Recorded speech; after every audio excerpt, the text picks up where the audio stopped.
Follower جو امام احمد بن حنبل کی طرف ہو وہ منسوب ہوتی ہے. اس طرح احناف ہے تو امام ابو حنیفہ کی طرف منسوب ہے، شوافی امام شافی کی طرف، تو حنابلہ وہ ہے لوگ ہیں جو ان کو فالو کرتے ہیں امام احمد بن حنبل کو. ٹھیک ہے نا.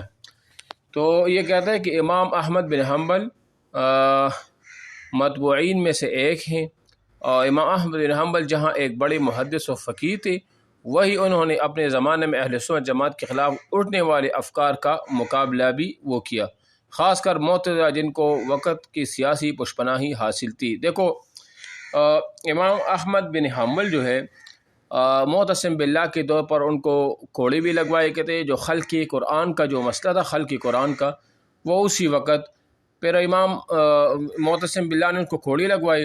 پھر اس کے بعد معتصم باللہ کے زمانے میں جب واسق باللہ کی حکومت آئی تو انہوں نے ان کو امام احمد بن حنبل کو جلا وطن کیا.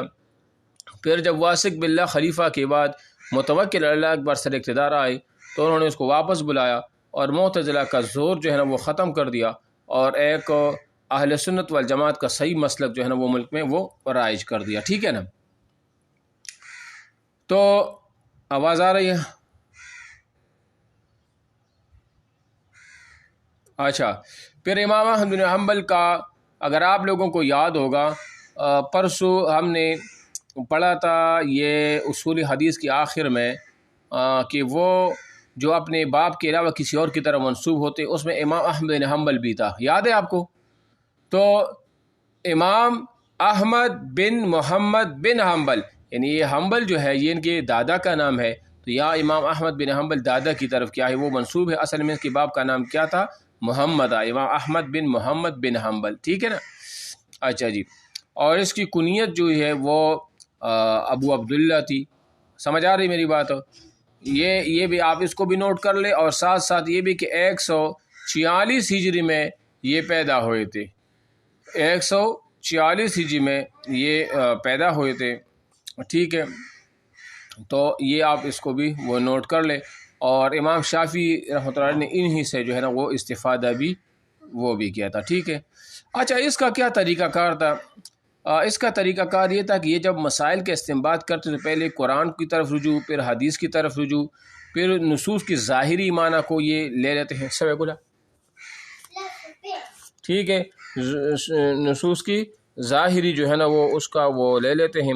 پھر اس کے بعد اقوال صحابہ اور فتاوی صحابہ کی طرف وہ رجوع کرتے ہیں، اور قیاس سے حتی الامکان ان کی کوشش ہوتی ہے کہ قیاس کو یا رائے کو دخل جو ہے نا وہ نہ ہو. لیکن آخر میں جب مسئلہ کہیں سے بھی ثابت نہ ہو تو پھر یہ قیاس بھی جو ہے نا وہ کر لیتا ہے. ٹھیک ہے نا.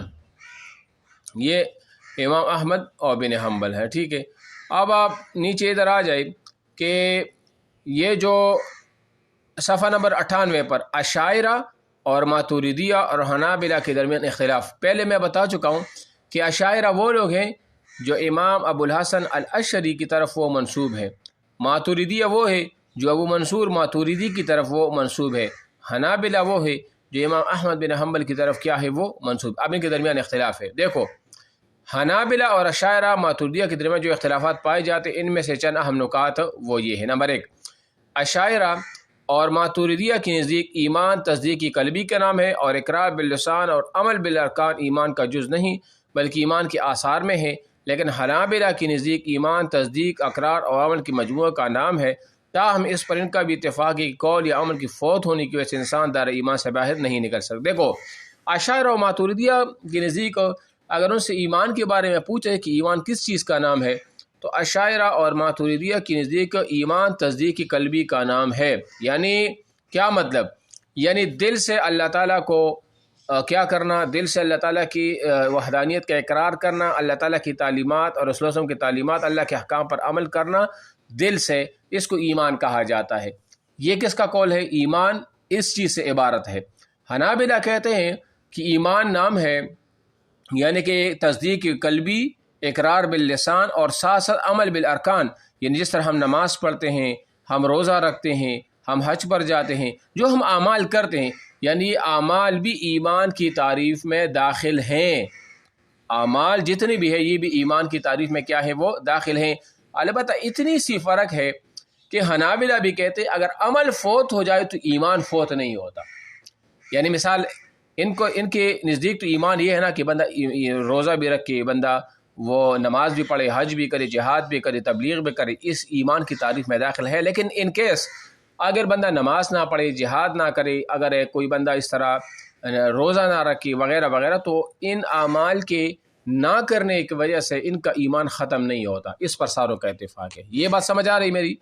تو یہ جو ہے نا بنیادی طور پر یہ ایک اختلاف ہے ان میں، ٹھیک ہے۔ ایک تو یہ ہوا۔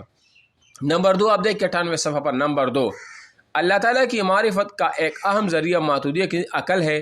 اشاعرہ میں بھی امام الحرمین علامہ عبد الملک جوینی، امام فخر الدین رازی، امام غزالی اور اس طرح وغیرہ وغیرہ اسی کی قائل ہیں۔ حنابلہ کی نزدیک اللہ تعالیٰ کی معرفت عقل کا کوئی دخل نہیں۔ دیکھو میں پہلے بھی بتا چکا ہوں۔ ایک تو یہاں پر بہت امپورٹنٹ یہ سوال ہے کہ امام الحرمین کس کا لقب ہے، کس کو کہا جاتا ہے؟ یہ جو نام میں نے آپ کو بتایا نا، امام الحرمین علامہ عبد الملک الجوینی، اس کو کیا کہا جاتا ہے؟ امام الحرمین کہا جاتا ہے۔ حرمین کی امام تھے، مکہ مدینہ کی امام رہیں۔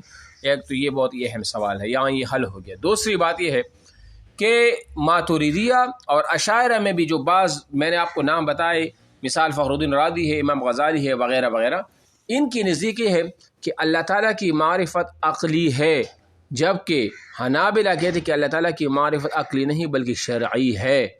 اس کا مطلب یہ ہوا، جیسے میں نے مثال آپ کو دیا تھا کہ اگر کوئی بندہ ایسی جگہ پر رہ رہا ہو جہاں نہ نبی کی دعوت پہنچا ہو، وہ بلکہ پہاڑوں میں ہو، جنگلوں میں، تو کیا اس بندے پر اللہ پر ایمان رکھنا وہ واجب ہے؟ یا وہ بندہ اگر فوت ہوا تو وہ جہنم میں جائے گا یا جنت میں جائے گا؟ تو احناف، اشاعرہ میں بعض اور ماتوریدیہ کی نزدیک اس بندے پر اللہ تعالیٰ کی پہچان، اللہ تعالیٰ کی معرفت یا اللہ پر ایمان لانا وہ عقل کے ذریعے واجب ہے۔